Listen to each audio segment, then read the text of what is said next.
Smell that? Well, that's a piping hot cup of jazz.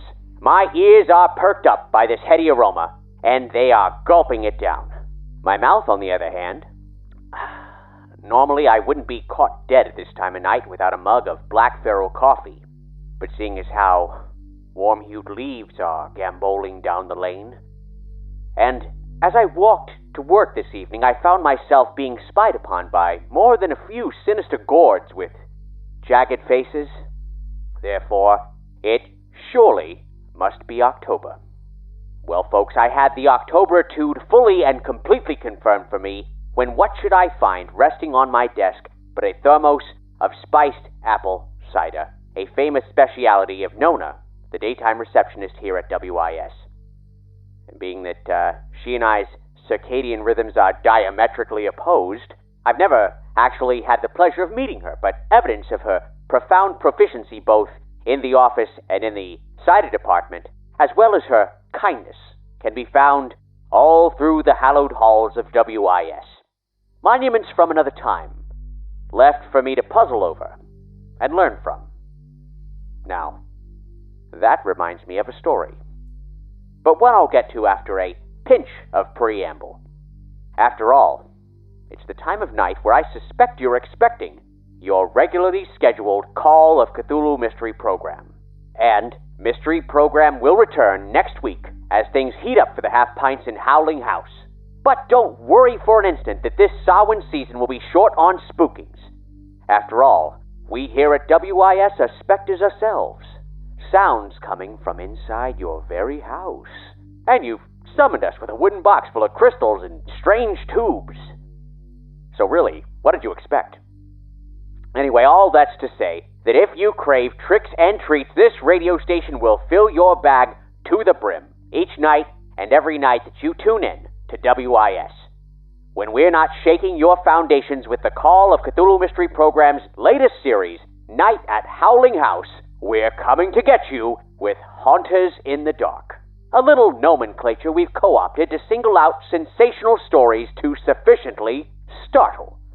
But before I unleash tonight's tale, gather round for an update on the Call of Cthulhu Mystery Program's next series, The Case of the Penumbral Gate. Radio signals can be funny sometimes. I know when I'm broadcasting, but I can't know for sure when you're hearing it.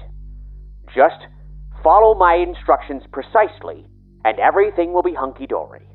I need you to go to CthulhuMystery.com/crowdfund. That's where it's happening.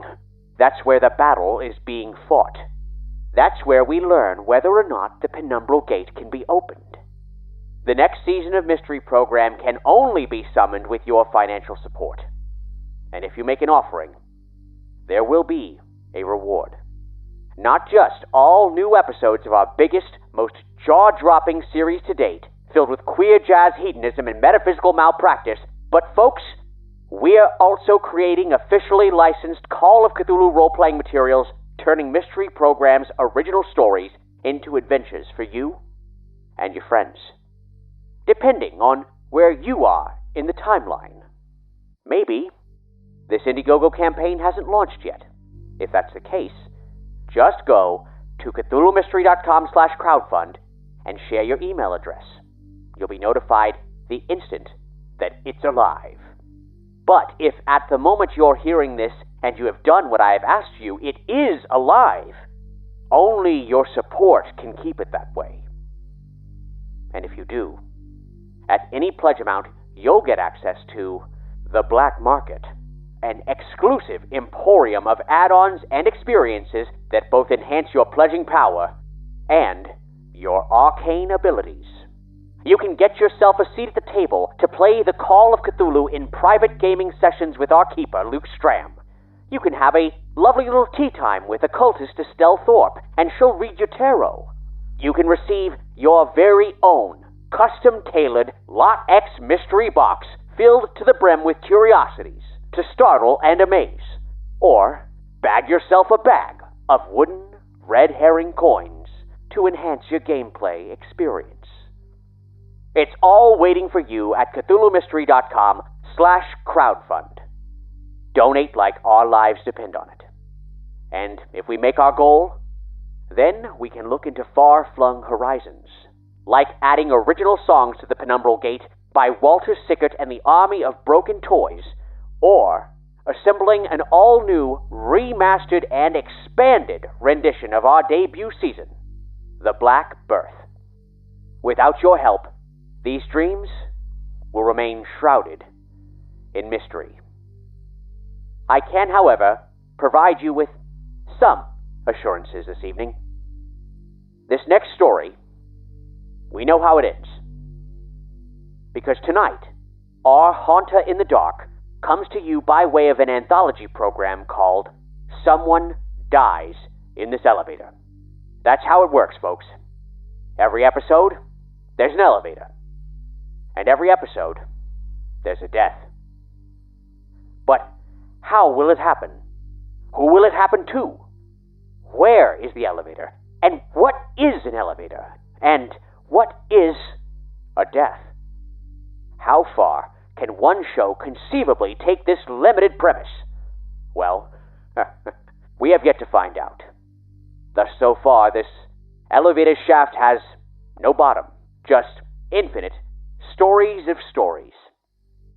The only certainty that we can offer is that someone dies in this elevator, and that the title of this particular death is South of Palenque.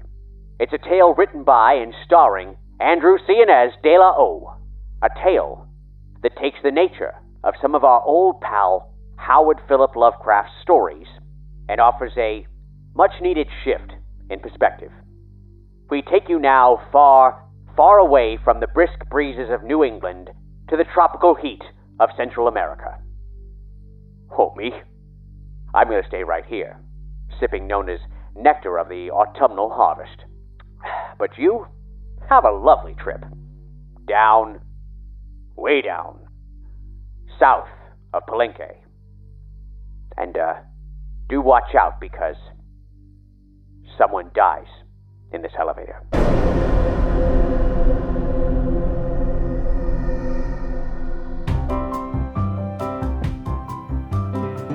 This episode of Someone Dies in This Elevator is rated PG-13. A warning to please take care of yourself. This episode contains racism in academia, the consequences of genocidal colonization, and death in an elevator. Please read the show notes for more information.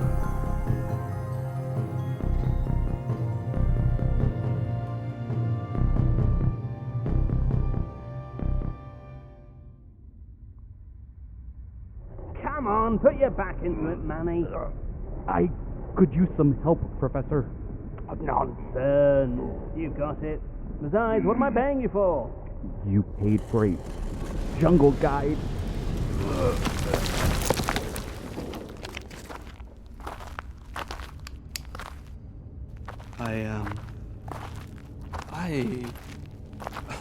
I can't believe it. This is remarkable. No, you're welcome. It was my pleasure. Do you realize what this is? No, but I'm sure you're about to. If I'm correct, and I believe I am, the floor of the structure seems to be made of sapodillo wood. You've got quite the eye, Professor. But this much sapodilla places the construction of this structure sometime before the switch to inkwood. This must have been built prior to the late Classic period. Meaning? Meaning this structure is likely... Oh, Manny. Come on, best guess. This part of the temple could be between 14 and 1800 years old. God, it looks remarkably well preserved. Perhaps the stone slab acted as a pressure seal. Ha! Wait. This structure is being held up by a series of wooden pulleys, and I think if I just pull on this rope here... Whoa, wait, don't pull up.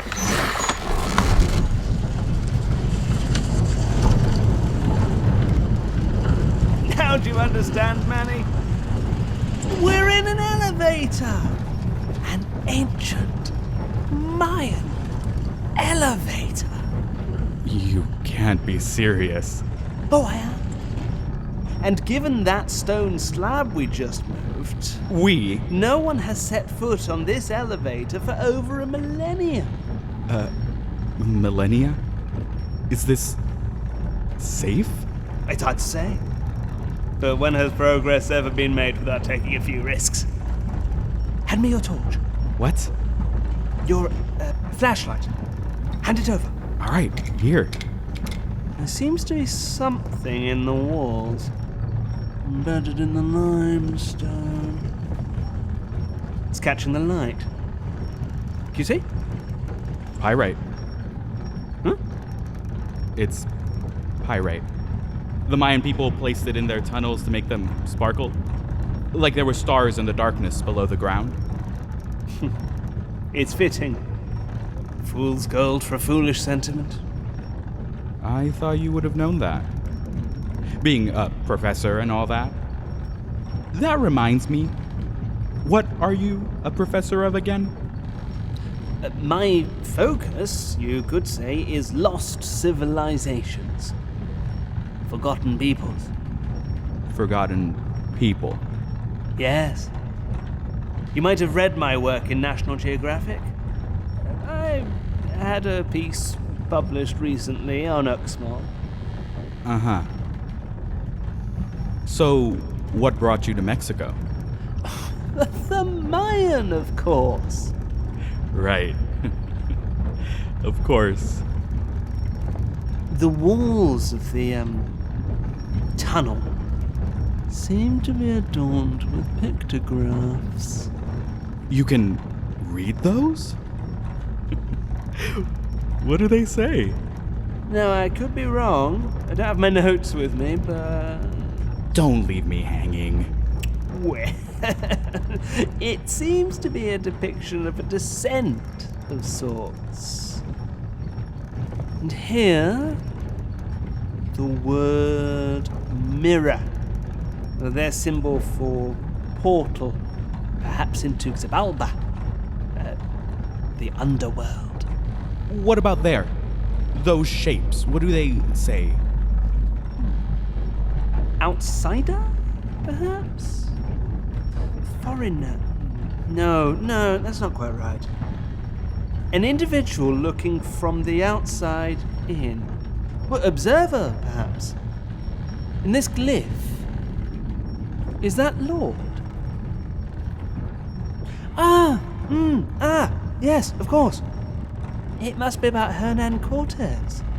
The outsider, the Lord from across the sea.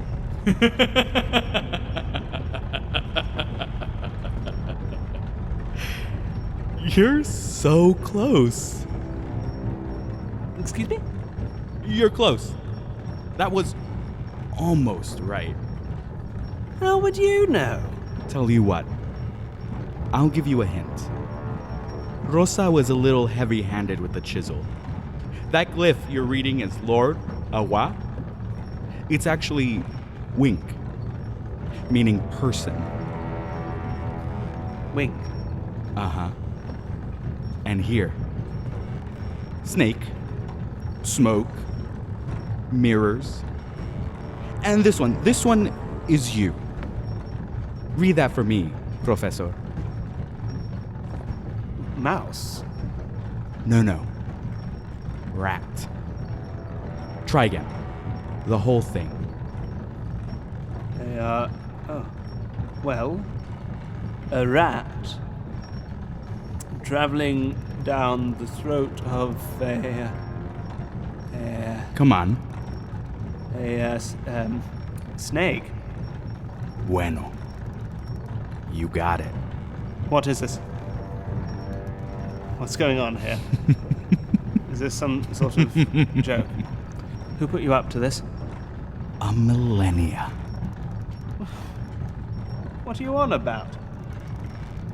I asked you a question, Manny, and I deserve You an answer. really thought no one had been here in a millennia? You were so caught up in thinking you were making some career-changing discovery that you didn't even hesitate to untie that rope. But this is career changing. No one has found this place, no one. It's on no map, it's in no books. And why do you think that is, Professor? What makes you so much more important than all those before you? You're not. You're just like all the rest. Waltzing in here with your rimmed glasses and posh accents and God, all that khaki. All the rest? Now you're asking the right questions. Well, there have been others. So many. All of them looking to solve the same great mystery. The disappearance of the Mayan people. Do you want to know what happened to the Mayan people, Professor? I'm sorry if I offended you in any way. Come on now. I mean it. I have the answer, the one you've been looking for your entire life. Ask me. What happened to the Mayan people? You happened.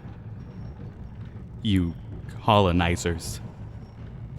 We survived droughts, famines, wars. But then you came. And you took and took until there was nothing left. Then you hid your greed, your atrocities behind a mystery, a question with an answer you erased from history books. But we survived. And we waited. And you came back, hungry for more. I can give you money. My funding, all of it. It could all be yours. We don't need your money. We're actually doing well after the last guy from Oxford, I think. Did you let him go? You're asking the wrong question. Did you let any of them go? We let them go when they reach their stop. Where are we going? Xibalba.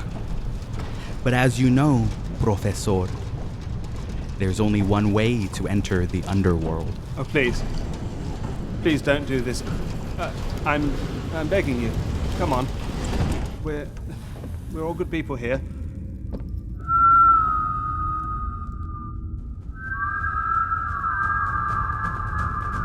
Welcome, Professor. No, please. To Xibalba. No.